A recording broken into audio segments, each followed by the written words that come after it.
Législative du 8 janvier 2023. Le débat.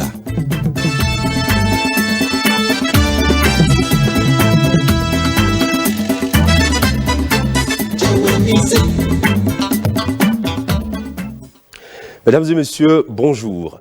Le 8 janvier 2023, les Béninois se rendront aux urnes pour élire les 109 députés du Parlement, 9e législature. Pour ces élections, les 7 partis politiques en lice, présentement en campagne électorale sur l'ensemble du territoire béninois, pour dévoiler leur projet de législature et rallier à leur cause le plus grand nombre d'électeurs, confrontent dans un débat radio-télévisé leurs idées. Et nous y sommes. Pendant 90 minutes, chacune des formations politiques ici représentées se prononcera sur l'économie. Un thème qui, depuis longtemps, demeure le fil conducteur de grandes décisions qui engagent la vie et l'avenir de notre pays, le Bénin. Comment voit-il le Bénin sur le plan économique ? Quelle perspective pour asseoir une base économique solide et durable? C'est autour de ces questions que s'animera le débat. Et pour conduire ce débat, je suis avec Henri Ndasekou, journaliste à l'ORTB. Henri Ndasekou, bonjour. Bonjour Christian, bonjour à tous, bonjour à toutes. Pour ce débat, donc, nous avons 7 partis représentés sur ce plateau, les 7 partis qui sont en lice pour les législatives du 8 janvier 2023. Nous commençons par Jacques Ayadji, le représentant de Moël Bénin. Bonjour. Bonjour Henri, bonjour Christian, bonjour au peuple béninois. Alastair Alain Sator, représentant du Bloc républicain sur ce plateau. Bonjour. Bonjour Henri, bonjour Christian, bonjour chers compatriotes. Le parti MPL est représenté sur ce plateau par Gafarou Haji. Bonjour. Bonjour Henri Ndasekou, bonjour Christian Adanidja, bonjour à nos compatriotes. Le parti Les Démocrates est également représenté à travers Arias Lera. Bonjour. Bonjour Henri, bonjour Christian, bonjour à nos chers téléspectateurs, bonjour au peuple béninois. Prosper Adoukonou représente ici le parti, la FCBE. Bonjour. Bonjour Henri, bonjour Christian, bonjour téléspectateurs. Brice Konou représente le parti UDBN, Bonjour. Bonjour Henri, bonjour Christian, bonjour chers débatteurs, bonjour au peuple béninois. Et enfin, l'UP Le Renouveau qui est représenté par David Wensa. Bonjour. Bonjour Henri, bonjour Christian, bonjour chers compatriotes.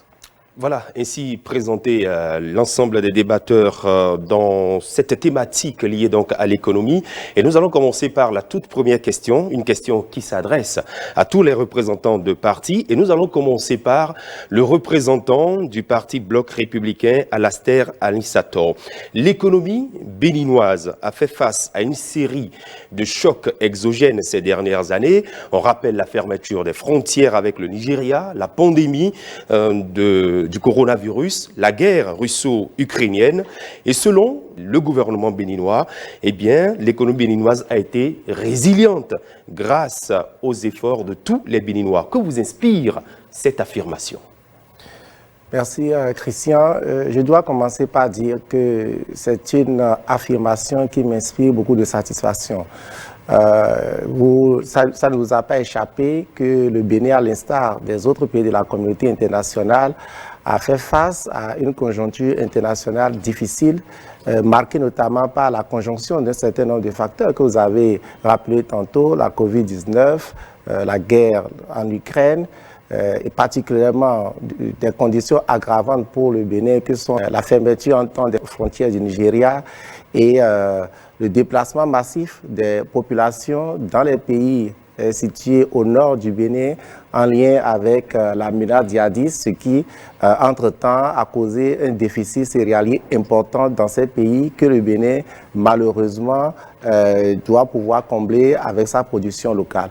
Alors, face donc à cette situation difficile, le gouvernement du Bénin n'est pas resté les bras croisés. Le gouvernement a apporté des réponses fortes, énergiques et puis très volontaristes, et notamment des réponses portées par des subventions par ici, le blocage ou le gel de la variation des prix par là, Et globalement, notre économie s'en est très bien ressortie avec un taux de croissance à l'atterrissage en 2020, au cœur même de la crise de la Covid, à 3,8%, dans les conditions où la plupart des pays comparables ou bien comparateurs du Bénin se trouvent être en récession. Et c'est un exploit qu'il faut saluer, c'est ça la résilience, la capacité d'une économie à absorber le choc et à en ressortir. Et en 2021, nous sommes remontés à notre performance d'avant, c'est-à-dire 7% de taux de croissance. Et cette année, nous nous inscrivons plus ou moins dans la même dynamique. Voilà la performance qui est importante de saluer et qui prouve effectivement que notre pays a construit sur ces dernières années une économie résiliente, capable de surmonter des chocs qui, justement, ont enfoncé beaucoup de pays dans la récession. La même question que nous vous adressons, Gafaro Radji, représentant du parti MPL. Que vous inspire l'affirmation des gouvernants selon laquelle l'économie béninoise a été résiliente face à ces différents chocs?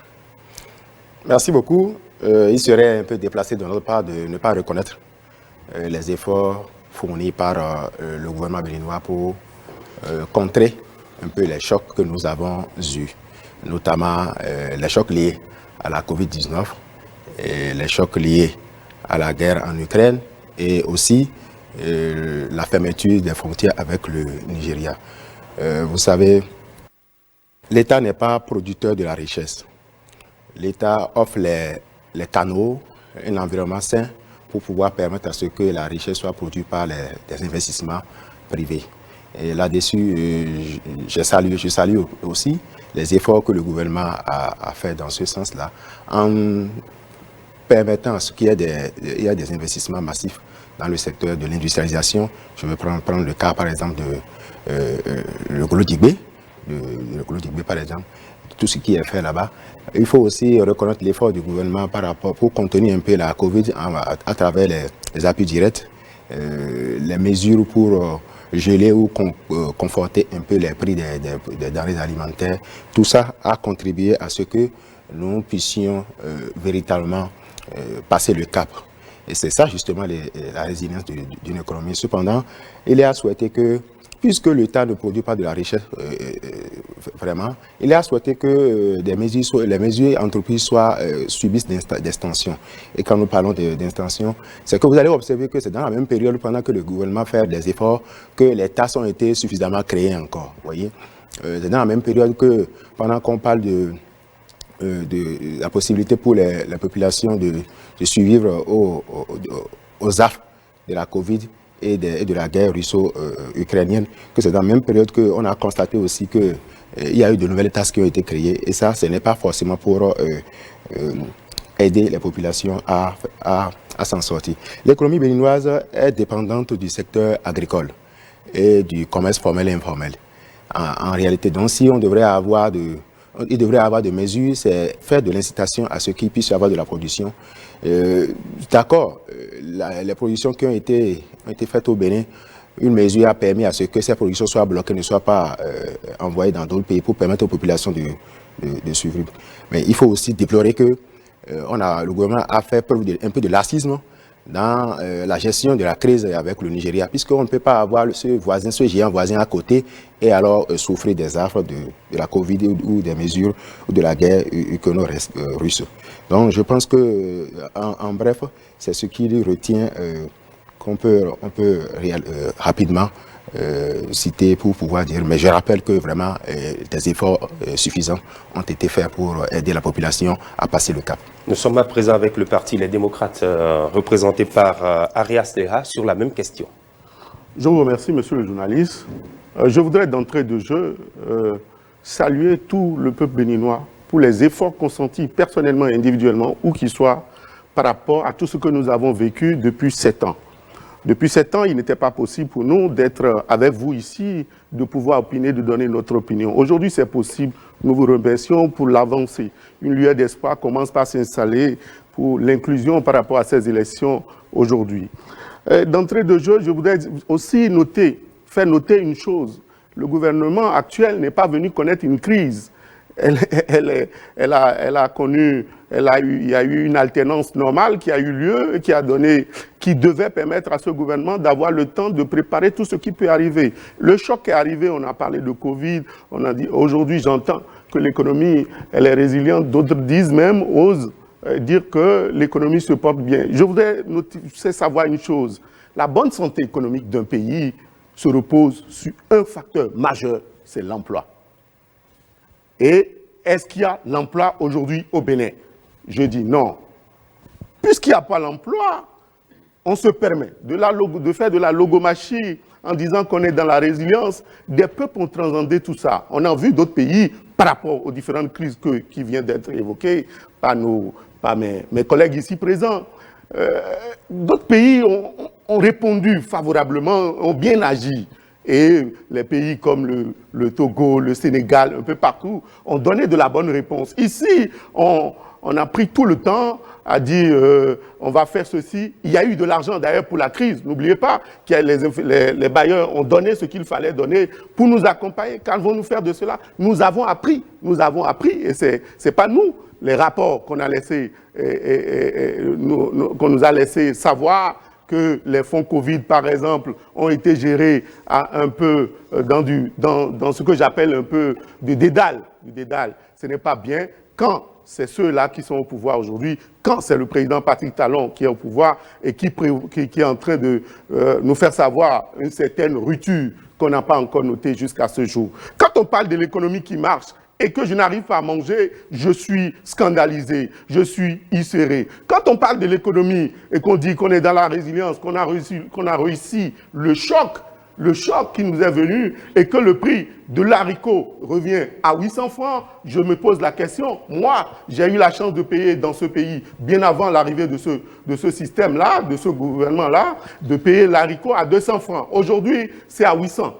Et un haricot de luxe que nous aimons tous manger lors des périodes des fêtes, le doiwé, communément, le doiwé que tout le monde connaît, que vous me permettez d'utiliser notre langue pour que tout le monde puisse savoir de quoi je parle, coûte aujourd'hui 4 000 francs. Je ne peux pas manger, mes parents ne peuvent pas manger, donc je dis, reste à faire.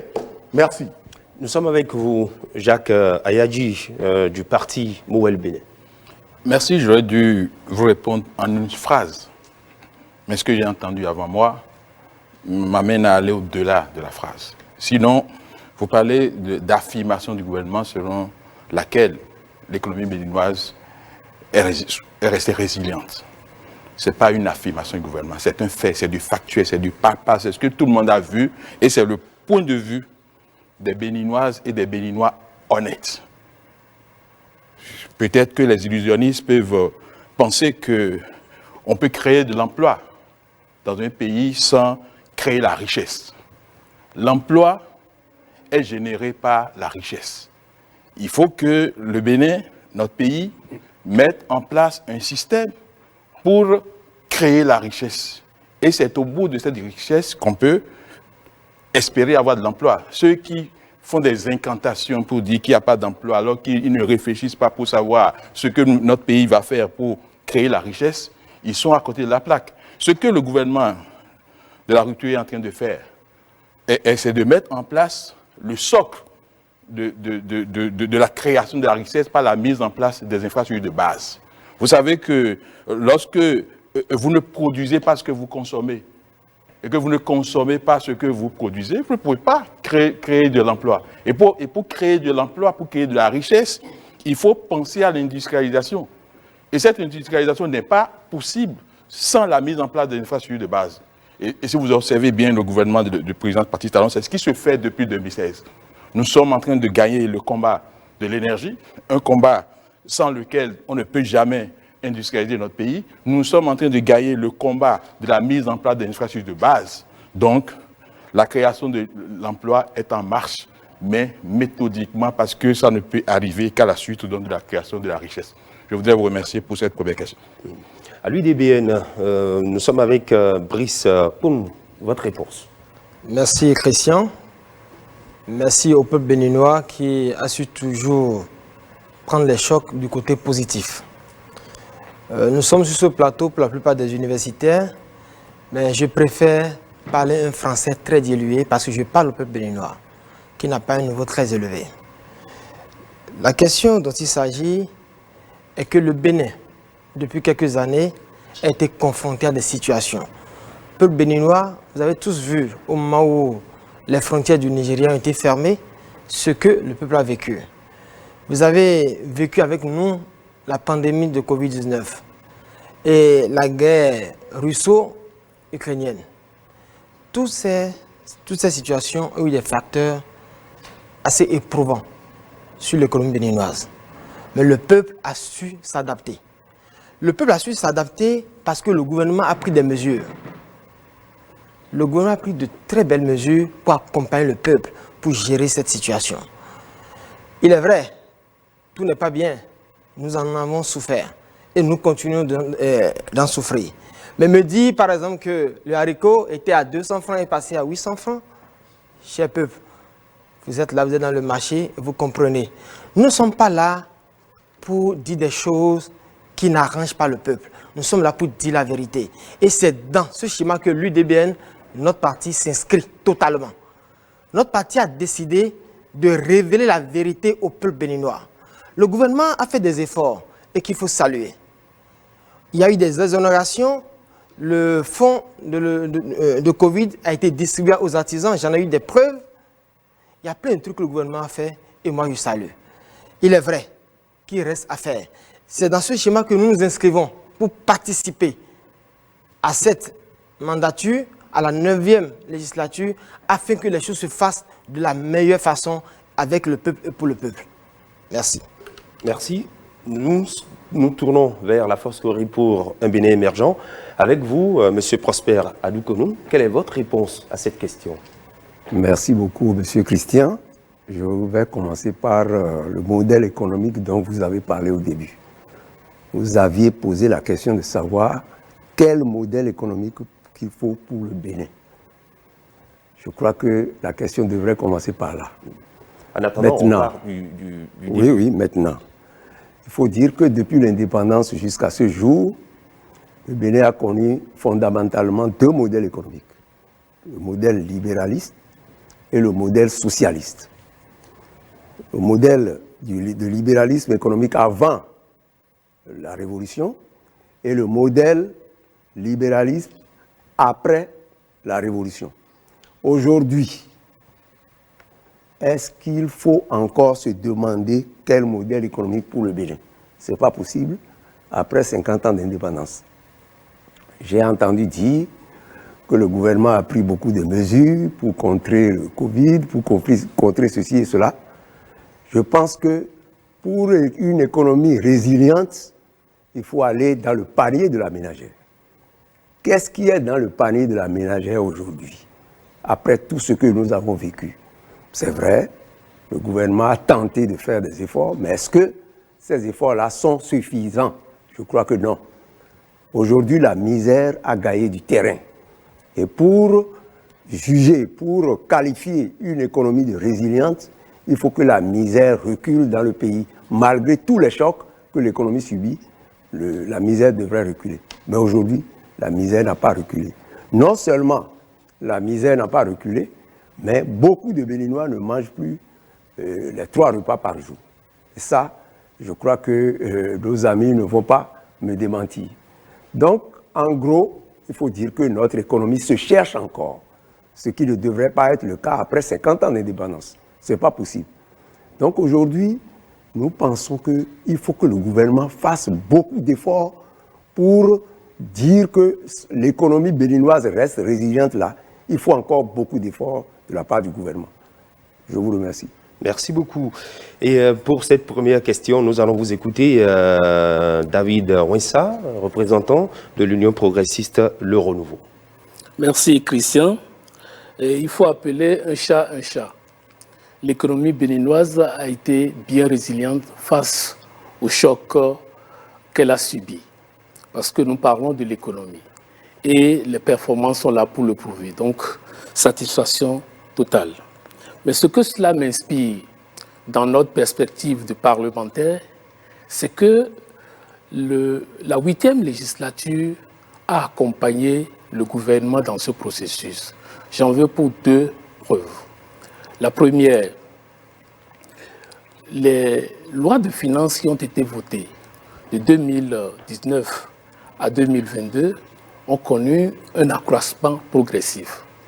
Par exemple, la loi de finances de 2021 et celle de 2022, il y a eu un accroissement de 8,7% pour le budget. Ça veut dire que pendant cette période, les parlementaires ont compris la pertinence des mesures proposées par le gouvernement pour lui donner les moyens pour pouvoir assurer donc les mesures qu'il faut pour alléger la situation donc des couches vulnérables qui sont victimes de ces chocs. Il y a eu également en 2020 et en 2021, en octobre, respectivement, et le vote de la loi des finances rectificative qui a permis en 2020, par exemple, de remanier le budget pour accorder plus de ressources pour la lutte contre la pandémie de Covid. En 2021, en octobre, il y a eu également une loi rectificative de budget qui a permis d'avoir un accroissement d'environ 21% par rapport à la loi initiale. Ça veut dire que les parlementaires ont accompagné le gouvernement. Et je dis, lorsque nous sommes dans une situation de crise comme celle-là, lorsque les mesures proposées sont pertinentes, il est important que le Parlement, dans son rôle de vote de loi et de contrôle de l'action gouvernementale, accompagne le gouvernement. Voilà ce que je dis. Alors, chers invités, la deuxième question est un peu liée à la première. On est tous d'accord qu'il y a une inflation qui règne dans le pays. Est-ce que si vos représentants se retrouvent au Parlement, est-ce que depuis là-bas, ils vont initier éventuellement une proposition de loi pour aider le gouvernement justement à réguler ou juguler cette inflation? Alastair Alessator du Bloc républicain. Merci. Avant de répondre à cette question, je voudrais revenir sur 2 ou 3 affirmations que nous avons entendues et que l'on entend souvent dans l'opinion. C'est l'occasion de déconstruire un peu ces préjugés-là. J'ai entendu dire que les impôts sont très élevés au Bénin. Je voudrais faire comprendre à mes co-débatteurs que le Bénin, aujourd'hui, reste le pays le moins fiscalisé de notre zone. Le taux de fiscalisation tourne autour de 10-11%, alors que la norme communautaire exige d'atteindre 20%. J'ai entendu dire que la misère grandit au Bénin. Je ne sais pas l'indicateur à partir duquel les amis l'affirment, mais l'indicateur caractéristique basique qui nous permet d'apprécier le degré de présence de la misère qu'est l'incidence de la pauvreté indique que la pauvreté au Bénin a baissé de 43%, c'est-à-dire que 43% du taux de pauvreté à 38,5%. Et d'après les estimations de la Banque mondiale, ce taux justement continue sa tendance baissière et pourrait donc atterrir autour de 38%. C'est important de déconstruire ces préjugés afin que nos affirmations reposent sur des faits, reposent sur des données, reposent sur des indicateurs. Sur votre question, je voudrais dire que les mesures prises par le gouvernement pour contenir les effets socio-économiques de la conjoncture difficile que nous avons traversée s'inspirent pour la plupart du cadre législatif en vigueur au Bénin, notamment la loi sur la concurrence, dont les dispositions permettaient au gouvernement de geler ou de bloquer la variation à la hausse d'un certain nombre de prix. Nous avons assisté ici à un certain nombre de conseils des ministres où des prix des produits de grande consommation ont été gelés, pas arrêtés, pris par le Conseil des ministres. C'est dire que le gouvernement, à partir de ce cadre législatif, a montré de la détermination à combattre ou à arrêter la cherté de la vie. Mais nous estimons au niveau du Bloc républicain que le gouvernement pourrait être plus efficace si nous élargissons son espace d'instruments de politique. Et c'est pour cela justement que nous pensons qu'un certain nombre de prix qui pèsent dans le panier de la ménagère, qui obère ou qui peut détériorer le pouvoir d'achat des consommateurs, se trouve aujourd'hui non encadré, se trouve aujourd'hui échappant donc au giron ou au contrôle que l'État peut exercer sur les prix, comme il a fait pour les produits de grande consommation. Par exemple, les loyers, les prix de transport, les droits de scolarité des enfants. Voilà autant d'autres prix qui aujourd'hui échappent à un certain nombre au cadre législatif en vigueur et nous estimons qu'une fois au Parlement, il serait important ou nécessaire que le Parlement accompagne le gouvernement en élargissant sa palette justement d'instruments d'action. Mais je voudrais dire pour finir que nous appartenons à un cadre communautaire et dans ce cadre communautaire qui est doté d'un pacte de solidarité, de stabilité et de croissance, seule l'autorité monétaire est justement l'institution qui s'occupe du ciblage de l'inflation en dernier ressort, c'est-à-dire la BCEAO. Donc, dans notre espace, il revient à la BCEAO en dernier ressort de cibler l'inflation et de la contenir à partir d'un certain nombre d'éléments de politique monétaire. Et ce que je viens de citer permettra au gouvernement, notamment les lois que nous allons initier pour renforcer l'emprise du gouvernement en situation de crise, sur justement un certain nombre de prix qui aujourd'hui échappent au contrôle du gouvernement, permettrait au gouvernement d'accompagner et d'atténuer tout ce que nous avons connu comme cherté de la vie. Gafarou Radji du MPL, votre réaction par rapport à la même question? Merci beaucoup. Je voudrais d'abord, avant de répondre à votre question, bondir sur ce que j'ai entendu tout à l'heure de mon débatteur.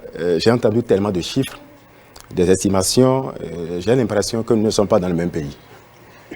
D'accord, le Bénin appartient dans un cadre communautaire avec des normes, tout ce qui va avec, mais c'est dans ce même cadre communautaire que des pays opèrent des mesures qui permettent à leur population de se sentir à l'aise dans le pays.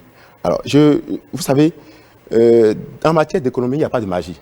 Vous semez les graines, vous les arrosez et que ça germe, et puis tout le monde en bénéficie.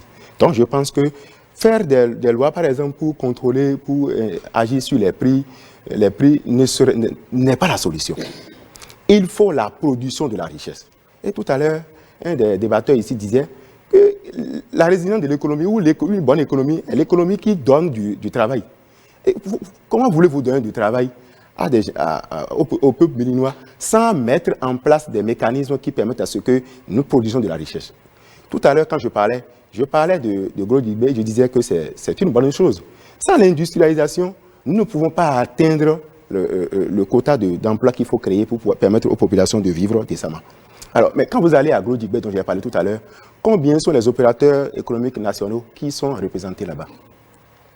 Lors de la collecte des données, dans le cadre de la rédaction de notre projet de législature, nous avons questionné certains hommes d'affaires béninois qui ont dit qu'ils ne sont pas sollicités, consultés sur les problèmes, les dossiers majeurs ou les projets majeurs du pays.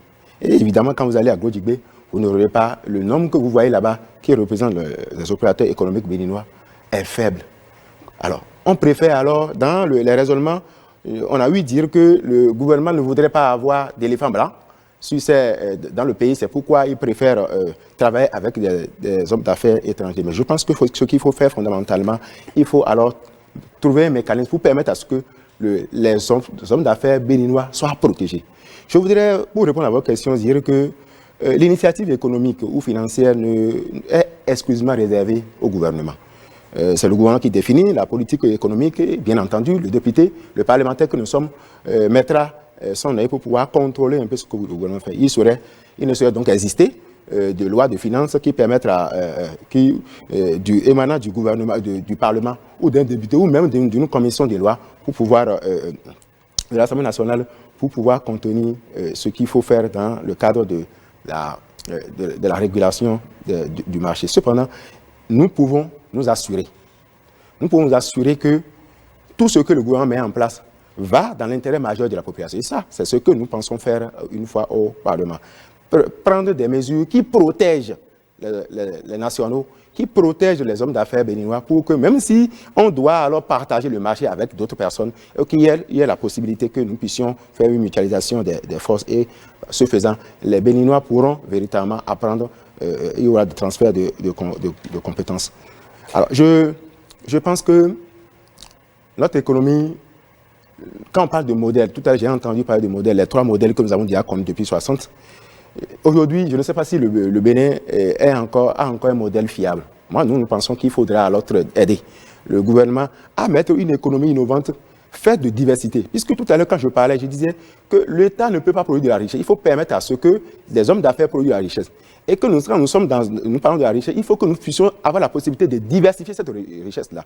En allant peut-être, j'ai parlé de l'agriculture, du commerce, il faut alors multiplier les initiatives pour pouvoir permettre à ce que l'économie trouve réellement sa place et permettre à ce que les Béninois puissent se sentir à l'aise. Sinon, pour paraphraser un des champions des deux blocs qui ont fait le beau temps lors de la 8e législature, quand vous faites une photo de groupe, qu'est-ce que vous regardez premièrement? Vous regardez là où vous vous trouvez. Donc, alors, quand je dois parler d'économie, je regarde ma poche. J'ai entendu ici que les Béninois ne mangent pas 3 fois par jour. Je dis même celui qui parle de 3 fois, il est avancé ainsi, non? Les Béninois mangent presque 1 fois aujourd'hui par jour. Et la seule fois dont on parle aussi, c'est du chemin de croix. Donc, à partir de ce moment, on ne peut pas parler de ce que nous sommes heureux et que c'est en respectant les normes communautaires que nous martyrisons notre peuple béninois comme ça. Je ne suis pas d'accord. Je vais m'en arrêter là, Nathalie. Arias Lera, représentant du parti Les Démocrates. Votre réaction? Une fois encore, merci, monsieur le journaliste. Vraiment, c'est difficile. Je comprends l'exercice difficile des uns et des autres. Parce qu'on pense autrement dans un palais que dans une chaumière. Oui, quand on arrive par la force des choses et souvent par le mécanisme, l'audace de la honte à s'effrayer un petit chemin aujourd'hui, on estime que les autres, c'est que leur malheur, c'est dû à leur sort. Je comprends ceux qui parlent d'incantation. Je comprends ceux qui parlent d'illusion. Je comprends ceux qui nous disent aujourd'hui qu'ils sont en train de poser les bases. Je dis bien les bases d'un développement qui sont en train de poser les bases pour nous enrichir. Malheureusement, on a aussi parlé de modèle économique. Nous ne sommes plus dans un modèle économique, nous sommes dans le monopolisme. Nous sommes dans le modèle économique appartenant à une seule personne. Nous travaillons pour une seule personne désormais, puisque la collecte nationale se fait par les entreprises. De qui vous savez, bien sûr, le chef de l'État. Vous savez, vous comme moi, savons que l'économie béninoise se repose en matière agricole sur le coton de la production. Je dis bien depuis la production, c'est-à-dire distribution, mise à disposition de l'engrais, où le marché, tout le monde sait que c'est un marché juteux, où l'offre, pour avoir ça, il ne faut plus maintenant, tous ceux qui étaient dans ce secteur sont partis. On les a tous foutus dehors et on essaie quand est-ce que le marché d'appel d'offres est fait, et de cette production jusqu'à se retrouver à ce fameux endroit où on dit désormais Glodjigbe, où on va régler le problème des Béninois à Glodjigbe. Je suis désolé, je suis scandalisé. C'est triste ce qui nous arrive et il faut avoir l'audace de le dire. C'est pour ça que nous pensons que la prochaine législature sera une législature de réponse aux difficultés du peuple béninois, de réponse à la faim. Nous allons faire savoir au gouvernement, nous allons d'abord restaurer l'image du Parlement. Nous allons restaurer l'image du Parlement et la dignité de cette institution, parce que vous n'êtes pas sans savoir, dans un passé récent, vous êtes une entité de la République avec un pouvoir donné. Vous décidez vous-même d'aller remettre ce pouvoir à celui qui a tellement de pouvoir pour lui dire, désormais, quand tu voudras faire les prêts, ne me consulte pas, va faire ce que tu veux, dépense comme bon te semble, et si après 3 mois, tu sens le besoin, écris-moi. Nous sommes dans quel pays? Nous ne sommes plus dans une république, nous sommes dans la pensée unique. Le chef a parlé, il en est décidé. Il en est ainsi décidé, c'est pour ça que nous allons au Parlement, c'est pour ça que nous avons décidé de compétir. Et ce jour-là, le 8, je vous dis bien, le 8 janvier, nous allons donner un coup de botte terrible pour restaurer l'image. Parce que vous n'êtes pas sans savoir, quoi. Moi j'ai suivi, et comme tous les Béninois ont suivi sur les réseaux sociaux, à un moment donné, des pays voisins se moquaient de nous. Vous dites au Bénin, regardez, il n'y a plus rien, on peut tout faire, on peut retirer le droit de grève, on a même précarisé l'emploi. C'est-à-dire, l'emploi n'existait pas. Le peu qui existe, vous l'avez précarisé. Et c'est le seul facteur majeur, je continue de le dire, à moins qu'un docteur nous invente quelque chose, puisque les docteurs au Bénin ont appris désormais à réinventer les choses dans la démesure où ils nous disent ce qui est juste. Tout le monde voit clair. Dans mon village le plus reculé, dans le village le plus reculé du Bénin, où tout le monde voit, eux, ils arrivent quand même à la face du monde à dire, ce n'est pas ça, ce n'est pas ça. Et c'est l'audace de la honte. Puisque nous sommes à cette terre-là, Dieu merci, il y a encore l'herbe verte, il y a l'espérance. Nous sommes là pour ça et nous nous battons au prix que vous connaissez, au prix de l'ouverture de la prison de tous les jours, au prix de la peur, de cette peur. Et aujourd'hui, quand vous dites même que vous êtes démocrate chez vos parents, vous voulez aller faire quelque chose, ils vous disent « Ah, fais attention, tu sais comment ça se passe ». C'est ça le modèle qu'on veut nous vendre. Ça ne sera pas vendu tout le temps. Il y a encore des gens capables de dire oui quand il faut le dire et dire non quand il faut le dire. Je vous remercie. Prosper Adoukounou, représentant du parti FCBE, si vous arrivez à envoyer des députés à l'Assemblée nationale, est-ce qu'ils feront quelque chose pour aider le gouvernement à juguler l'inflation? Merci beaucoup. Je pense que pour parler d'inflation, il faut connaître d'abord les causes. Quelles sont les causes de cette inflation? Nous avons dit tout à l'heure que l'économie béninoise repose sur l'agriculture. Mais aujourd'hui, comment se porte l'agriculture du Bénin? L'agriculture au Bénin se porte comment? La monoculture du coton, ça ne rapporte pas grand-chose à l'État. Quelqu'un l'a dit tout à l'heure, c'est un monopole pratiquement. Et quand l'économie se trouve entre les mains d'un groupuscule d'individus, je pense qu'on ne peut pas parler de modèle économique. Si nous voulons faire le libéralisme économique, il faut ouvrir l'économie à tous ceux qui veulent participer à la richesse de ce pays. Je crois que nous ne sommes plus dans un modèle vraiment universel. Quand c'est quelques individus qui ont les principaux secteurs de l'économie en main, ce n'est pas possible. Vous parlez de l'inflation. Qu'est-ce qui crée l'inflation en fait? C'est lorsque l'offre est inférieure à la demande. Quand beaucoup de gens demandent quelque chose et qu'il y a une petite offre, le prix augmente. On parle de la guerre en Ukraine. Si cette guerre influence l'économie béninoise, c'est à cause de quoi? C'est parce que nous importons des céréales, l'Afrique en général, importe des céréales de l'Ukraine. Comment se fait-il qu'après 50 ans d'indépendance, nous ne pouvons pas être autosuffisants alimentairement? Ce n'est pas possible.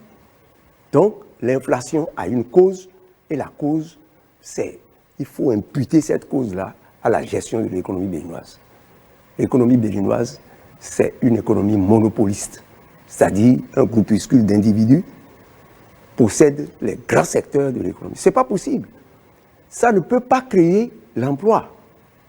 C'est lorsqu'il y a beaucoup d'hommes d'affaires qui investissent que les emplois se créent.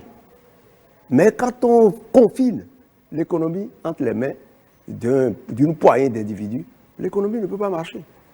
Donc, j'ai dit tout à l'heure que la misère augmente, mais quelqu'un a dit que c'est faux. Mais nous sommes parmi la population.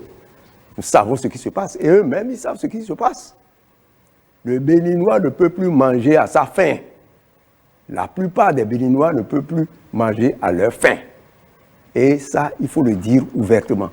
Le gouvernement doit prendre les mesures pour que l'économie marche, pour que les emplois se créent, pour que le Béninois puisse manger à sa faim. Je vous remercie. Jacques Ayadi, représentant de Moël Bénin sur ce plateau, si vos députés étaient élus et envoyés au Parlement, qu'est-ce qu'ils pourraient faire depuis là-bas pour aider le gouvernement par rapport à cette inflation? D'abord, pour ces élections-là, nous avons sorti, je crois que nous sommes les seuls, pour l'instant parmi les 7, à remettre entre les mains des électeurs un instrument pour nous juger. L'offre de législature de Moël Bénin.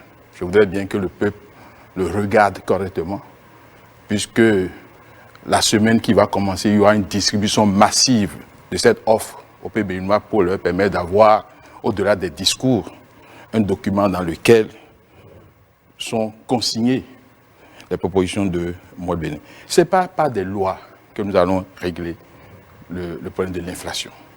Vous savez que dans ce document, Moël Bénin prône le patriotisme économique qui consiste à produire ce que nous consommons et à consommer ce que nous produisons. Pour faire quoi? Pour mettre la jeunesse au travail.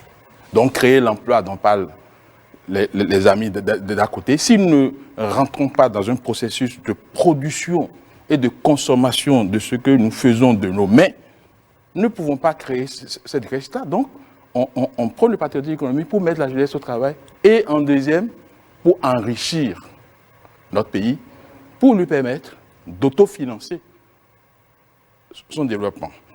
Lorsque j'entends des choses, je sais qu'à l'université ou à l'école, on a appris à répondre aux questions posées, mais en politique, on répond à la question qu'on veut. Je n'ai pas l'impression que vous nous avez demandé si notre économie, l'économie béninoise, se rechercherait ou pas. Vous avez demandé si notre économie, au niveau où elle était, à l'occurrence des différentes crises, est-ce qu'elle a pu être résiliente? Lorsque, pour répondre à cette question, on dit que notre économie se cherche, oui, moi, le Bénin est d'accord également que l'économie béninoise se cherche. C'est pourquoi nous avons fait cette proposition de patriotisme économique. Donc, je dis bien que ce n'est pas par les lois. C'est vrai que les lois vont, comment on appelle, vont contribuer. Je remercie mon ami du MPL qui parle de la bourgeoisie nationale. Vous savez que dans cette offre, nous avons bien dit que pour les grands projets, les grands marchés du pays, il faut, même si au début, aujourd'hui, nous n'avons pas la compétence, la technologie sur place, il faut faire en sorte que la bourgeoisie locale soit associée au moins à hauteur de 35% à tous les grands projets du Bénin. Si on fait ça, on va commencer progressivement à créer de la richesse au niveau local et à faire ce que nous appelons le transfert de technologies pour qu'à terme, que le Bénin lui-même puisse faire face à ces difficultés-là. Mais lorsque les gens pensent que dès maintenant, il faut tout confier, comme on appelle aux investisseurs béninois, je ne pense pas que ce soit une bonne chose. C'est une démarche progressive qui peut nous permettre d'aller à ce niveau-là. J'ai entendu que, bon, voilà, pour faire un prêt, on dit on fait d'abord et après on justifie. Je pense que c'est plus vrai, c'est plus véridique de chercher à légaliser ce qui se faisait. Je sais, dans une ancienne vie, dans ce pays, où un certain président de la République, aujourd'hui président d'honneur d'un parti politique que nous connaissons tous, arrivait, lorsque les accords de prêt sont rejetés à l'Assemblée nationale, arrivait d'autorité à prendre une ordonnance pour mettre, comment on appelle, en œuvre ces accords de prêt. Entre celui qui fait ça, qui brave l'autorité du Parlement et agit comme il le souhaite en termes de ratification d'accords de prêt, et celui qui dit, voilà, moi je fais d'abord ce que... Parce que il faut rentrer dans le fauteuil présidentiel pour voir les difficultés. Peut-être que celui qui a fait ça à un moment donné avait un certain nombre de difficultés, avait des objectifs à atteindre et se sentait un peu bloqué. Un autre qui dit, bon, moi je fais d'abord, mais en 90 jours, je reviens devant vous pour que vous puissiez me dire si il y a quelque chose qu'on peut rattraper. Je pense que c'est plus vrai, c'est plus logique. Il ne faudrait pas que les gens surfent sur l'amnésie collective du peuple béninois pour tenter de faire passer des choses, de surfer sur la misère des populations pour dire ce qui n'est pas. On ne peut pas créer de l'emploi sans créer de la richesse. Donc, ces partis politiques qui ne s'occupent pas et ne se préoccupent pas des causes et seulement surfent sur les effets pour faire des incantations, c'est des partis qui n'ont pas droit de citer. Le peuple béninois n'a pas intérêt à suivre ces partis-là. Le peuple béninois a intérêt à suivre les partis de vérité. Et le seul parti de vérité aujourd'hui au Bénin, c'est le parti Moi le Bénin, qui, dans la vérité, a déposé entre les mains des électeurs une offre de législature concrète. J'aurais aimé que les autres partis aussi brandissent leur offre de législature et on verra bien qui veut se laisser juger à la fin de la législature, la 9e, par le peuple béninois. Je vous remercie. Brice Kponou, représentant de l'UDBN sur ce débat, toujours par rapport à la question de juguler l'inflation depuis le Parlement. Chère population béninoise, c'est à vous que je m'adresse. Une fois encore, je dis, je ne parlerai pas un français universitaire. Je parlerai en termes terre à terre pour que chacun puisse comprendre. Ce qui se passe aujourd'hui sur ce plateau que vous voyez est tellement grave et qu'il faut que le peuple béninois en prenne conscience. Si l'on ne vous dit pas la vérité, vous avez au moins un esprit pour analyser, pour critiquer. Quand les gens prennent le feu, et quand vous comprenez tel qu'ils parlent, vous allez comprendre qu'ils veulent mettre le feu. À part qu'ils ont souligné que vous avez faim, que vous mangez un repas par jour, et qu'ils aient le feu en main, vous allez comprendre qu'il y a danger. Vous ne méritez pas le feu. Vous méritez plutôt le maïs nourricier. L'heure à laquelle nous sommes, le peuple doit trancher et décider quelque chose de très sûr pour son avenir. J'aurais bien souhaité qu'au lendemain du 8 janvier, que tous ces partis ici présents soient représentés à l'Assemblée. Et dans 3 ans, en 2026, vous allez faire le bilan. Pour juguler l'inflation, est-ce que ce dont on parle aujourd'hui, c'est lancer des flèches? Non, je ne pense pas. C'est de faire des propositions et c'est dans cette logique que l'UDBN s'inscrit totalement en disant que nous allons légiférer autrement. Nous allons légiférer autrement en amenant le gouvernement, en faisant des propositions de loi pour encadrer les investissements au Bénin, pour amener les investisseurs qui viennent investir au Bénin à employer les Béninois, à employer la main-d'œuvre locale au moins à 80%, pour permettre aux uns aux autres d'avoir de quoi manger. Mais surtout amener le gouvernement à mettre une politique de formation technique et professionnelle en œuvre. Parce qu'il faut dire, le Béninois n'est pas formé pour l'emploi actuel, malheureusement. Il faut qu'on adapte l'emploi. Il faut qu'on adapte, la formation à l'emploi. C'est une chose très importante et l'UDBN s'inscrit plutôt dans ça. Parce que c'est le parti des femmes et des jeunes. Nous avons dit qu'il faudrait que nous amenions le gouvernement à comprendre qu'il faut forcément travailler sur l'éducation, sur la formation professionnelle des jeunes et cadrer cela en phase avec ce que nous avons comme différents emplois. Amener les investisseurs béninois à qu'on pas s'intéresser réellement aux choses du Bénin, mais cela ne se passera que par des lois pour les sécuriser. C'est très important et c'est dans cette logique que l'UDBN s'inscrit. Pour juguler l'inflation, il faut que le panier de la ménagère soit vraiment sécurisé. Et pour cela, il faut que l'UDBN amène le gouvernement à proposer des lois dans ce sens afin de cadrer le prix des denrées de première nécessité. Ce n'est que là que nous pouvons être sûrs que nous allons manger sérieusement et à notre faim. Parce que chaque producteur, chaque commerçant fixe son prix comme il veut, mais il faut que le gouvernement puisse sérieusement cadrer cela et cadrer le loyer, cadrer le transport. On a besoin d'organiser plusieurs secteurs et cela ne peut pas se passer qu'avec une bonne législature qui a compris le peuple, qui a compris les besoins du peuple. Je vais ajouter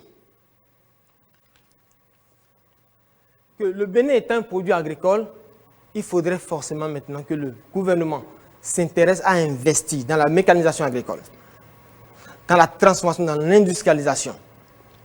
Et surtout, voir les produits dont nous sommes dépendants vis-à-vis de l'extérieur et les promouvoir ici. Le blé peut se produire au Bénin. La pomme de terre peut se produire sérieusement au Bénin. Je suis agroéconomiste, je sais de quoi je parle. Donc, il y a plein de choses que nous pouvons faire.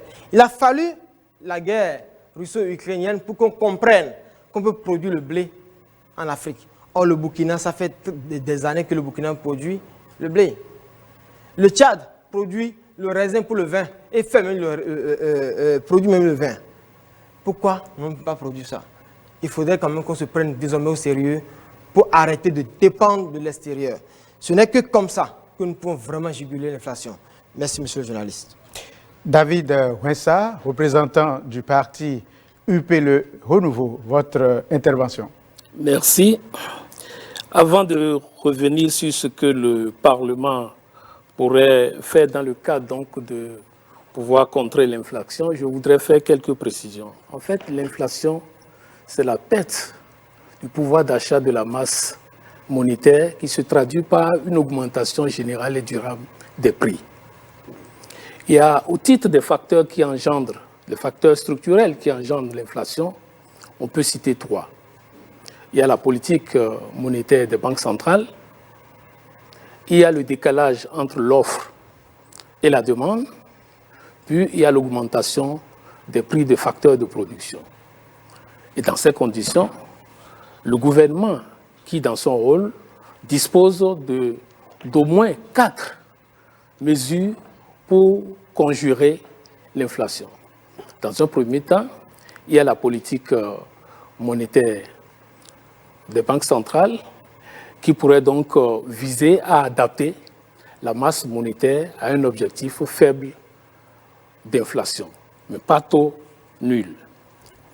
La deuxième mesure, c'est une mesure fiscale et budgétaire qui doit pouvoir adapter l'offre à la demande. Et la troisième mesure, c'est la mesure d'échange qui serait de nature à envisager un rééquilibrage de la balance des paiements.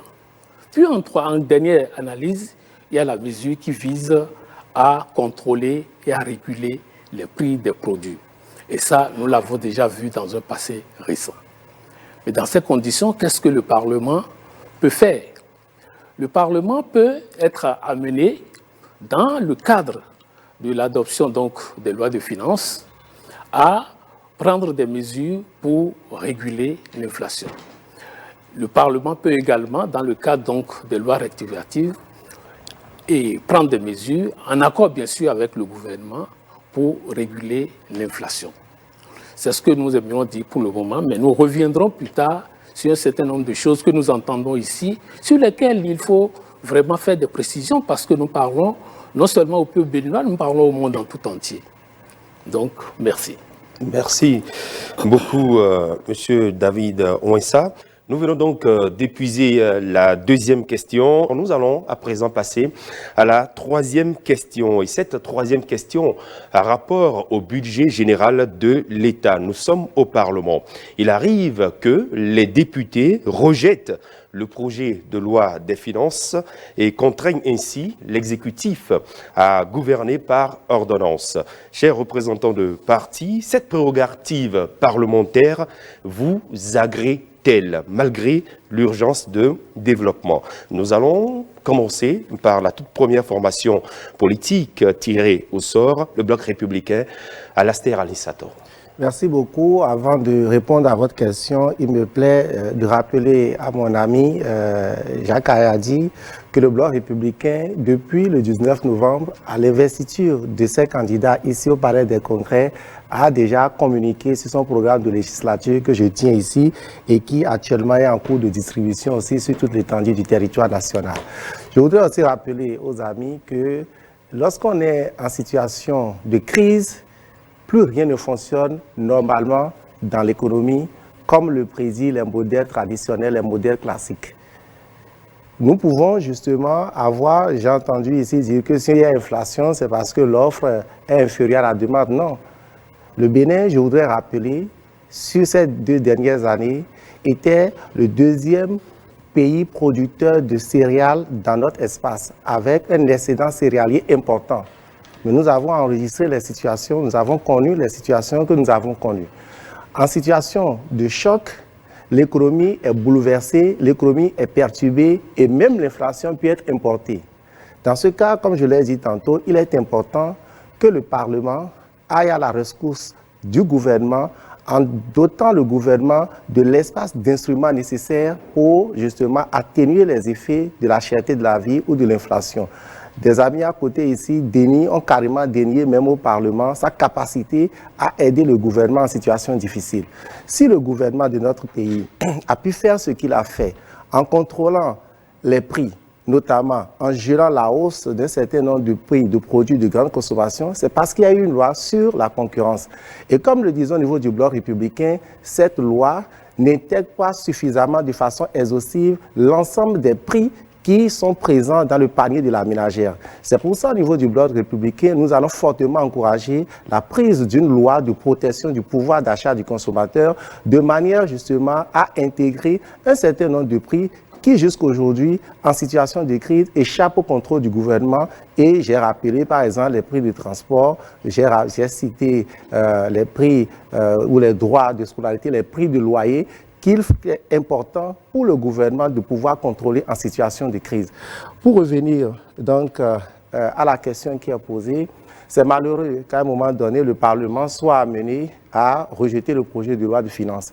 Mais c'est une prérogative constitutionnelle. Si le Parlement n'est pas suffisamment convaincu de la pertinence du projet proposé par le gouvernement et qu'à l'aune des débats, aussi bien en commission qu'en plénière au Parlement, aucune possibilité de prise en charge des amendements des députés ou des parlementaires n'est ouverte, et que le Parlement ou les parlementaires sont convaincus de leur position, je pense qu'ils ont totalement la liberté de faire usage de ce droit constitutionnel qu'ils ont. Et en la matière, la Constitution propose des différentes voies de sortie. Merci. Merci beaucoup. MPL, Gafar Oradi, sur la même question. Merci beaucoup.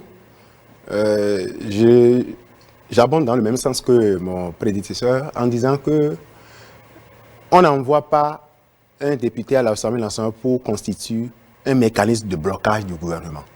Si alors le constituant a prévu une disposition comme ça, c'est pour, en effet, régler un certain nombre de problèmes. Comme il le disait tout à l'heure, si le budget rencontre l'assentiment des parlementaires et que les mesures qui ont été initiées dans le document de loi de finances sont des mesures qui peuvent permettre à ce que les populations puissent se retrouver. Parce que l'objectif, en réalité, le but d'un député, c'est défendre le peuple souverain qui lui a donné mandat pour aller au Parlement. Donc si ces aspects sont véritablement pris en compte, je ne vois pas pourquoi le député devra bloquer le gouvernement. C'est une disposition constitutionnelle. Nous ferons en sorte qu'elle ne soit pas utilisée de façon abusive. Je vais m'arrêter là. Voilà. Les démocrates, Arias Léa, sur la même question. Je vous remercie. Mais avant d'aborder la question, j'aimerais revenir sur un fondamental qui est clair, un fondamental de façon claire et sincère. C'est-à-dire que nous avons appris que nous avons apporté le feu. Oui, le feu nous permettra de cuire le maïs, de cuire les haricots, de permettre aux gens de bien vivre. Et le feu est un symbole phare de la lumière. Quand la lumière jaillit, l'obscurité disparaît. Et c'est pour ça que nous avons choisi, dans cette obscurité où tout se fait en 4 minutes, vous n'êtes pas sans savoir, puisqu'on me donne encore l'opportunité d'aller sur ces détails. Tout se fait aujourd'hui en cachette. Les budgets, c'est en cachette. Et on nous a dit, on nous a construit un boulevard, on nous a fait des statues. Tout ça se fait en cachette. En cachette, là, il faut quand même un jour quelqu'un qui apporte la lumière pour dire, voilà ce qui s'est passé. Et il ne faudrait plus que ça continue comme ça. Donc nous sommes la réponse du peuple par rapport à l'oligarchie, à la bourgeoisie et au système de celui qui vit au palais et qui prend l'autre qui vit dans une chaumière comme un moins que rien. C'est cette réponse-là que nous apportons en disant tout le monde, tous les êtres humains d'un peuple sont égaux. C'est pour ça que nous avons apporté la lumière et je crois que le maïs est déjà cuit, il pourra manger à la sortie d'ici. Je voudrais aussi répondre à un camarade ici qui dit que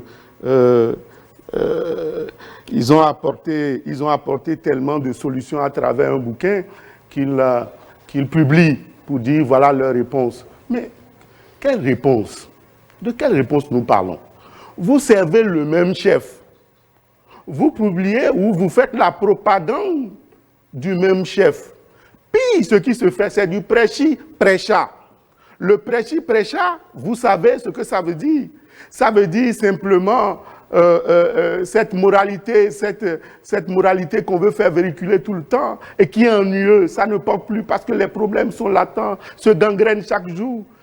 Puis, ils sont allés loin. Ils sont allés loin là où je n'ai pas voulu qu'ils aillent parce que celui qui en parle, un grand responsable, un ancien syndicaliste pour qui j'ai beaucoup de respect et qui est allé au couvent aujourd'hui et qui gère un département qu'on nous dit dans la rue, on a apporté des solutions de construction de routes, mais ils ont oublié un fait majeur que je tenais à rappeler à travers mon intervention. À l'avènement du président Patrice Talon, il est allé à la télé lui-même dire que le gouvernement qui l'a précédé a passé des marchés à hauteur de 1200 milliards. 1200 milliards, que ce n'était pas sérieux, qu'il fallait qu'il fasse d'autres priorités en accordant 1200 milliards aux 400 milliards à d'autres secteurs. Et que ce n'était pas bien, que ce n'était pas joli, que ce n'était pas gentil, comment on peut faire des choses comme ça. Malheureusement, ils n'ont jamais fait le point dans leur réalisation des 1200 milliards que l'autre, des marchés des 1200 milliards que l'autre a passé avant de partir. Ils additionnent à tout ce qu'ils ont et aujourd'hui, ils sont en train d'avancer. J'aurais aimé que ce bouquin qu'ils ont réalisé aujourd'hui, qu'ils le transmettent au chef de l'État. C'est aussi simple qu'ils sont tout le temps avec le chef de l'État, ils travaillent pour le patron. Je trouve que ce n'était pas bien séant d'avoir une autre idée. Pour ce qui concerne le budget, comme vous l'avez dit, le Parlement a le droit, ou le député a le droit d'opiner par rapport au budget qui lui a été présenté. Les directives de ce budget, il pourra opiner et s'il trouve que ce n'est pas bien, que ce n'est pas bien séant, que ça ne répond pas aux exigences du moment, il rejette le budget. Et si le budget est rejeté, la Constitution même donne le pouvoir au gouverneur de voter par ordonnance. Puisqu'ils ont dit que dans un passé, c'est par ordonnance. L'ordonnance est meilleure. Parce que quand le Parlement rejette... Merci beaucoup. Est-ce que j'ai fini mon temps? Arias Léas, vous avez fini votre temps. Vous êtes à 12 minutes. Merci beaucoup. Je vous remercie. On va poursuivre avec les échanges et nous sommes avec le parti Moël Bénin sur la question du vote du budget général de l'État et cette prérogative qui est accordée aux députés de rejeter le budget. D'abord, rapidement, les 1200 milliards, je suis très content qu'ils soient revenus là-dessus. C'était des marchés sans financement. Donc, sans financement, je le mets au défi de prouver au peuple béninois que les 1200 milliards incantés en 2016 étaient basés sur des financements bouclés. Donc, je ne vais pas perdre mon temps pour dire ça, mais qui sortent des marchés. J'ai entendu le Bloc républicain parler de production. Qu'on a été premier producteur et que normalement, si la production devait diminuer l'inflation, que ça ne serait pas le cas. Non, la production est une chose, la consommation en est une autre. Dans l'assiette du Béninois lambda, qu'est-ce qu'il y a là-dedans? Est-ce que c'est les céréales qui sont produits au Bénin qui se retrouvent dans l'assiette? La réponse est non. Donc, celui qui produit son céréale et qui est obligé, en vendant ces céréales, d'aller acheter des produits qui sont importés, il est obligé, bien que la production soit nationale, il est obligé de relever le prix. Donc, il ne faut pas prendre un pan du sujet et laisser l'autre. C'est pourquoi moi, Bénin parle de production de ce que nous consommons et en même temps, pas de consommation de ce que nous produisons. Si nous faisons en sorte que dans l'assiette du Béninois lambda se retrouvent nos productions, on n'aura pas l'inflation. L'ordonnance, moi je suis contre l'ordonnance. Et je le dis au peuple béninois. Et le fait de voter le budget par ordonnance, c'est une exploitation abusive par les chefs d'État que nous avons eu au Bénin, une exploitation abusive de l'article, je crois que c'est l'article 66 de la Constitution qui parle des mesures exceptionnelles. Lorsqu'un budget n'a pas été voté à l'Assemblée dans le délai, la Constitution a prévu que le gouvernement mette en œuvre un 12e provisoire. Il n'y a jamais été question de dire que bon, si le Parlement rejette un budget, il faut le mettre en exécution par ordonnance. Non, celui qui l'a dit et qui est d'un parti politique qui veut gouverner n'a pas appris à connaître notre Constitution. Lorsque vous déposez sur la table du Parlement un projet d'accord de prêt et que le Parlement rejette, l'article 66 ne vous permet pas de mettre en œuvre cet accord de prêt par ordonnance. Je ne voudrais pas épuiser tout mon temps, je vais revenir après. D'accord. Merci beaucoup à vous, Jacques Ayadji. À l'UDBN, qu'est-ce que vous pensez de cette question? Brice, pour nous. Permettez-moi de vous rappeler que le temps est une denrée très rare, sinon la denrée la plus rare. Car quand on le perd, on ne le rattrape pas. C'est au peuple de juger. Quand les gens ont 12 minutes et peuvent se permettre de l'épuiser à répondre à nos sujets, à ne pas rester dans l'esprit du débat, comprenez que cela ne mérite pas votre confiance, cher peuple. La gestion du temps est réservée aux professionnels. Pour ce qui concerne la question de prise d'ordonnance, de rejet de budget, l'UDBN veut régler ce problème d'abord en amont. En instaurant un échange régulier, voire permanent, d'informations avec le gouvernement, en tant que parti politique, pour animer la vie politique. L'UDBN veut être en contact permanent avec le gouvernement et discuter de certaines questions préalables, même au budget. Nous savons tout ce qui se met dans le budget. L'UDBN se veut partie du peuple et l'est déjà, et tout ce que le peuple désire, l'UDBN va le rapporter au gouvernement pour que le budget, quand ça viendra au Parlement, puisse être mieux décortiqué. Si le député rejette le budget c'est parce qu'il y a des incompris, c'est parce qu'il y a des zones d'ombre que le gouvernement doit normalement éclairer. Quand cela n'est pas fait, le budget sera rejeté parce que c'est constitutionnalisé et le peuple l'a donné ce pouvoir aux parlementaires pour le faire. Donc l'UDBN n'est pas contre le rejet du budget, mais préfère travailler avec le gouvernement, aux côtés du gouvernement, en amont, pour régler les problèmes, pour que ça ne vienne pas et être bloqué au Parlement. Merci beaucoup. Merci beaucoup. À la FCBE, Prosper Adoukonou, oui, votre réponse à cette question? Merci beaucoup, mais je devrais rappeler aussi que le parti FCBE a son programme de législature aussi, intitulé « Parlement du peuple pour le peuple ». Ensuite, mon ami professeur a parlé de politique monétaire. La politique monétaire, le Bénin ne maîtrise pas sa politique monétaire, parce que le Bénin n'est pas le seul à utiliser le franc CFA. Donc, maîtriser une politique monétaire, c'est lorsqu'on est totalement indépendant et qu'on a sa monnaie propre. Ensuite, il faut dire que c'est une prérogative du Parlement que de rejeter un budget. Je sais que dans un budget, il y a 3 catégories de mesures. Il y a les mesures fiscales, les mesures d'accompagnement et les mesures sociales.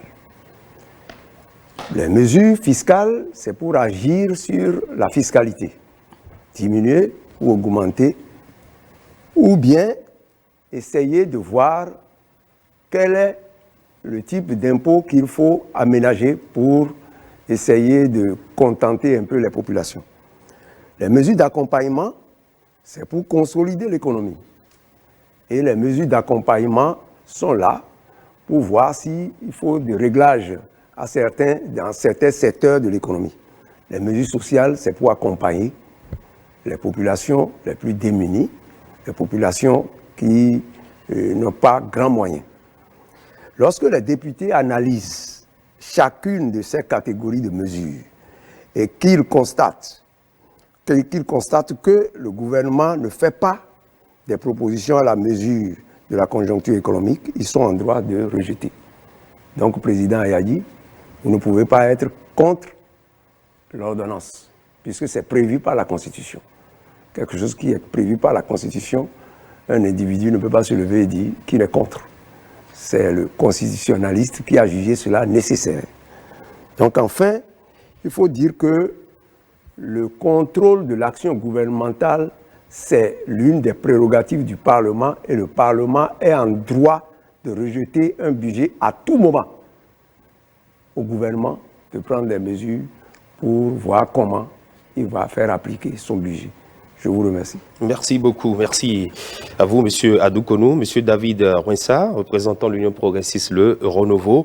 Cette prérogative parlementaire de rejet de budget, suivie donc de prise d'ordonnance par le chef de l'État pour son exécution, vous agrée-t-elle? Merci, Christian. Le rejet du budget de l'État est une prérogative de l'Assemblée nationale. Si le budget présenté passe à l'analyse, à l'étude en commission et en plénière, il y a des observations, il y a des demandes de reprise auxquelles le gouvernement ne donne pas satisfaction, et que les échanges entre les deux pôles d'acteurs ne nous permettent pas d'avancer, le Parlement a la latitude donc de rejeter le budget.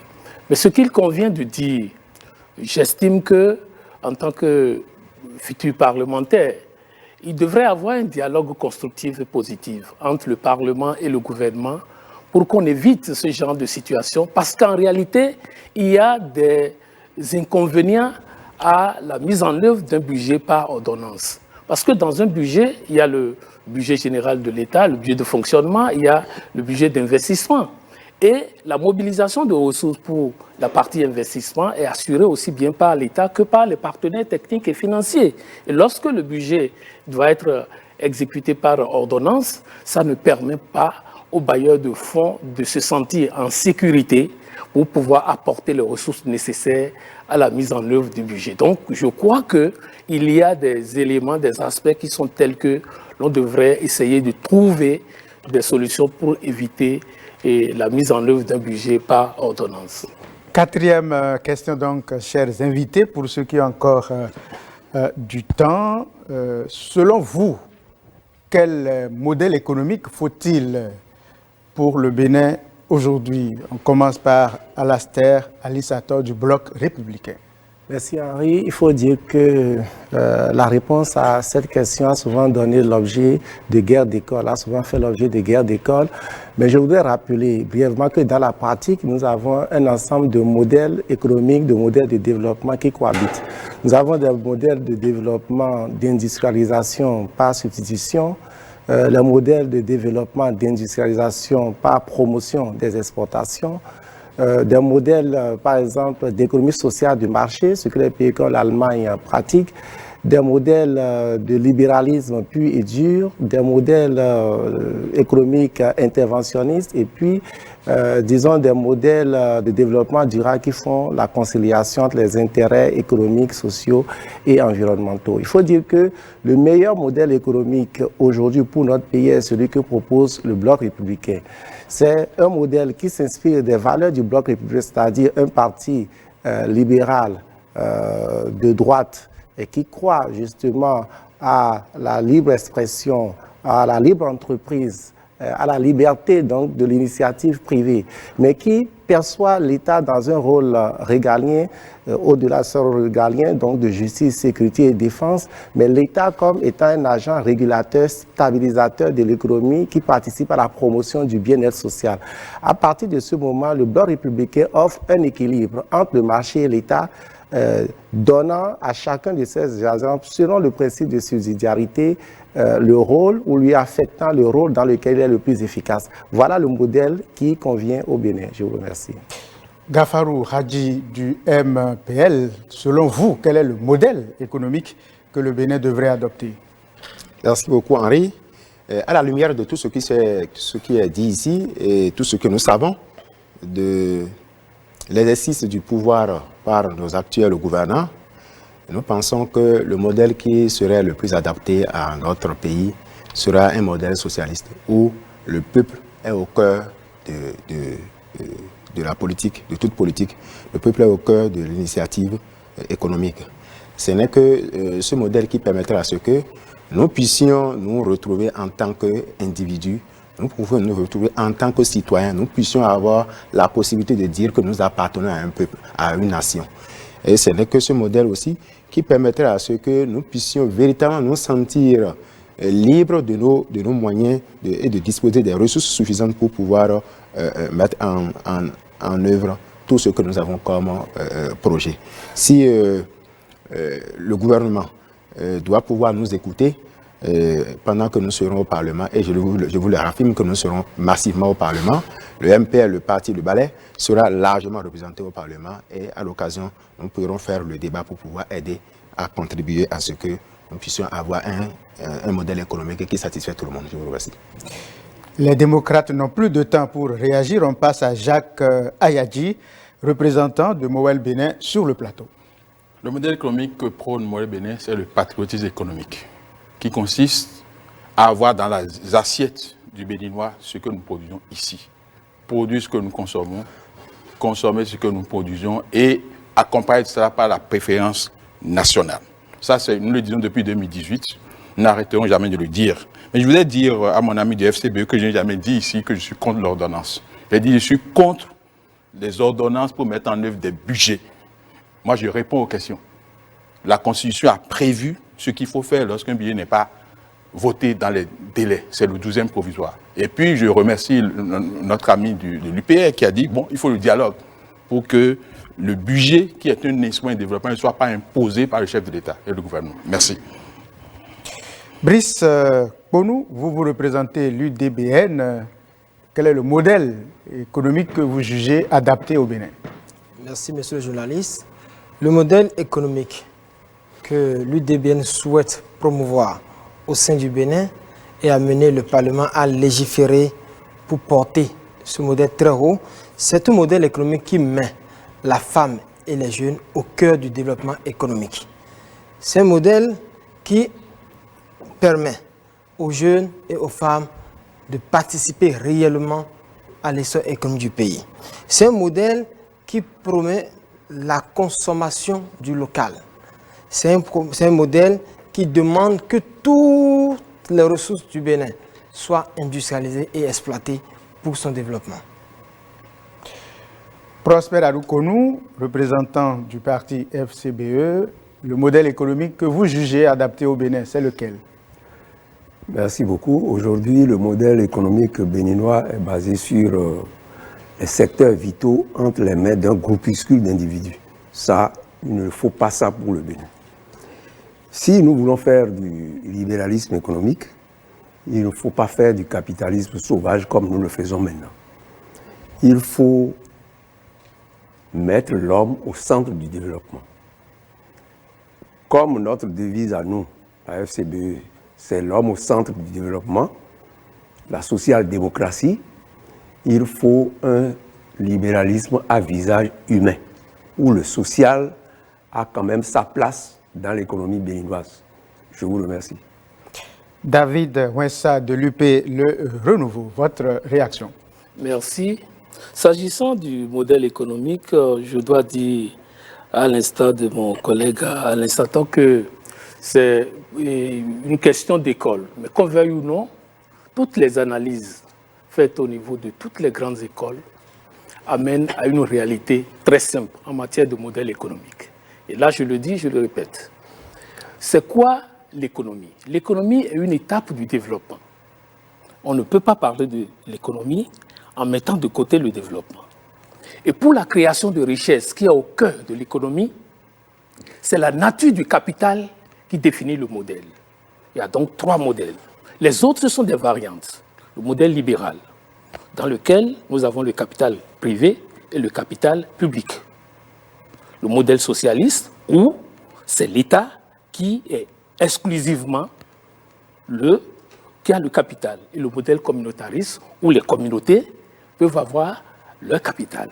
De ce point de vue, nous avons accédé, au lendemain de la conférence des forces vives de la nation, à des consensus essentiels pour l'organisation et la gestion de notre pays. Du point de vue de l'économie, nous avons adopté l'économie libérale. Du point de vue politique, nous avons adopté la démocratie pluraliste. Et je crois que ce qui se fait depuis jusqu'à présent, pour tous les gouvernements qui se sont succédés, c'est du libéralisme. Mon ami Alastair a parlé d'un projet qui est propre au BR. En réalité, c'est ce qui se fait maintenant. C'est le libéralisme.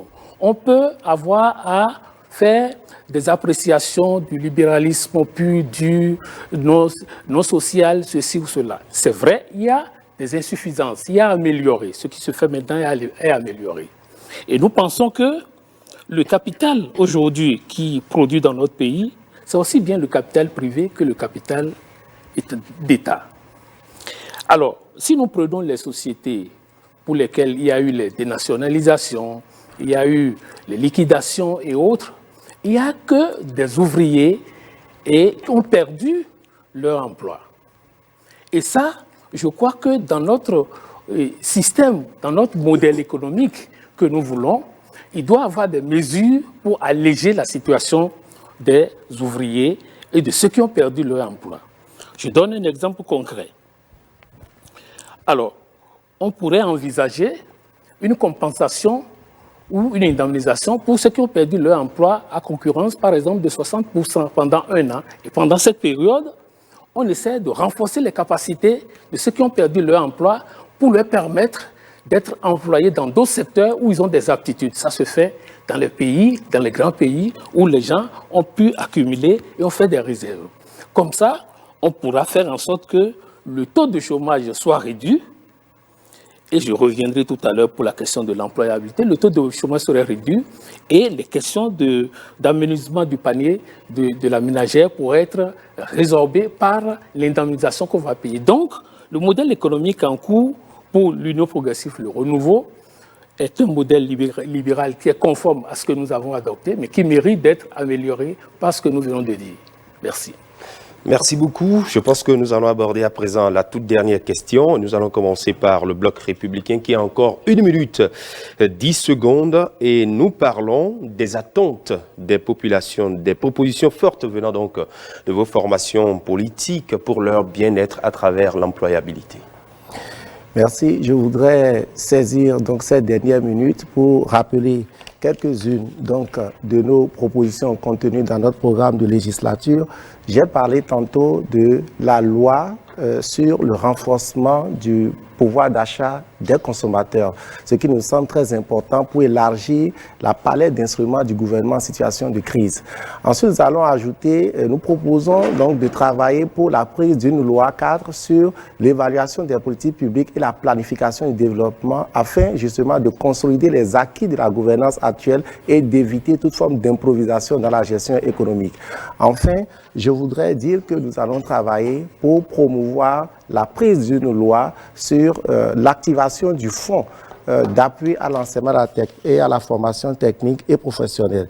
C'est pour cela que, chers compatriotes, au regard des débats que nous venons de faire ici, je voudrais vous inviter, puisque vous avez pu constater vous-même que le seul parti prêt à prendre en charge les défis économiques de la prochaine législature, c'est le Bloc républicain, a donc voté le 8 janvier, Bloc républicain. Voici ici. C'est bon, vous avez atteint les 12 minutes. Merci à vous, Alastair Alinsator. Oui, sur la question, nous sommes avec vous au niveau du MPL, Gafaro Radji. Vous avez 1 minute 44 secondes. Merci beaucoup. Je voudrais remercier le peuple béninois et à travers lui, les militantes et militants du mouvement populaire de libération, à travers les signaux qui nous envoient des différentes localités du pays, de notre pays, nous montrent que le peuple béninois est véritablement prêt à opérer le changement, à changer de cap, comme nous le disons, depuis le début de cette campagne, le 8 janvier 2023.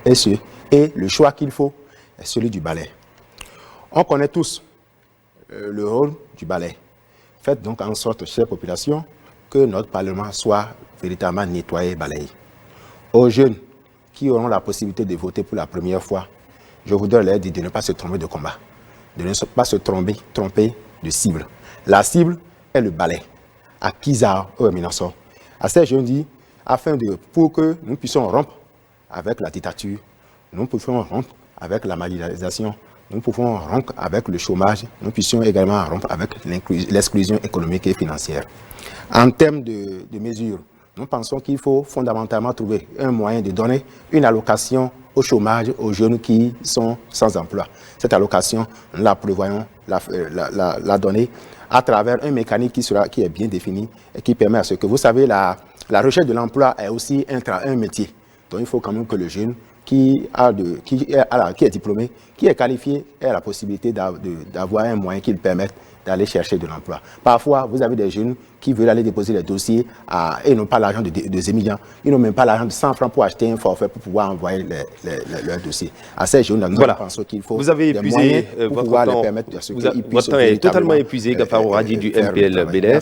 Les démocrates n'ont plus de temps depuis la troisième question. Eh bien, nous allons passer au parti Moël Bénin avec Jacques Ayadji. 44 secondes pour vous. C'est le seul parti qui a une offre claire. Voter pour la vague bleue.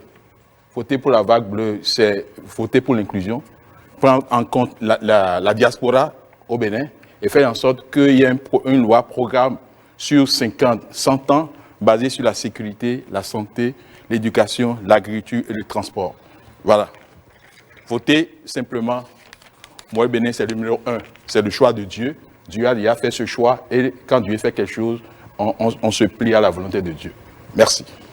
Merci beaucoup. Vous avez fini, il vous reste encore quelques petites secondes. Écoutez, quand vous maîtrisez quelque chose, et vous le dites simplement, et vous n'avez pas besoin de trop de temps pour le dire, donc j'offre mon temps peut-être aux démocrates pour pouvoir dire quelque chose de plus. Le temps est épuisé. Merci beaucoup à vous, Jacques Ayadji. Brice Ponou de l'UDBN, vous êtes à 9 minutes 16 secondes. Vous avez la parole. Merci, monsieur le journaliste. J'aimerais dire au peuple béninois qui nous écoute, qui nous suit à présent, que l'UDBN est le seul parti sur les 7 en lice qui a un leader qui est une femme. Et le rôle de la femme dans un ménage, vous le savez. Parce que quand nous parlons d'économie, le noyau de l'économie, c'est le ménage. Et le ménage, c'est souvent géré par la femme. C'est elle qui sait comment utiliser les fonds pour satisfaire le mari, les enfants. Faites confiance à l'UDBN, qui est le symbole du maïs nourricier, qui a décidé de permettre au peuple béninois de ne plus avoir faim, de quitter la misère, et ce définitivement. Donc j'invite le peuple béninois tout entier à sortir de leur maison le 8 janvier pour porter leur voix au maïs nourricier, pour nous permettre d'atteindre le développement économique dont nous parlons ce jour. Merci à vous. Il vous reste encore un peu de temps? C'est bon. C'est bon. Merci beaucoup. Nous allons passer maintenant au parti Force Cori pour un Bénin émergent avec vous, Prosper Adoukonou. Vous êtes à 8 minutes 34 secondes. Bon, je voudrais demander au peuple béninois de voter pour FCBE. Voter pour FCBE, c'est rompre avec un parlement monocolore, un parlement qui n'a qu'une seule voix, qui ne contrôle pas l'action gouvernementale. Ce n'est pas possible. Il faut voter FCBE pour que la loi sur l'embauche soit complètement revue. Ce n'est pas possible que les licenciements se fassent à tour de bras dans un pays. Un parlement qui joue réellement son rôle de contrôle de l'action gouvernementale. Donc voter FCBE, c'est remettre un peu le Bénin sur l'orbite internationale et que les gens ne nous regardent pas comme un pays de dictature. Il faut voter pour FCBE pour que le Parlement soit digne de ce nom. Je vous remercie. Merci à vous. Le reste de votre temps, vous le laissez. On continue et nous allons boucler avec David Ouessa, qui a moins de 2 minutes au niveau de l'UP Le Renouveau.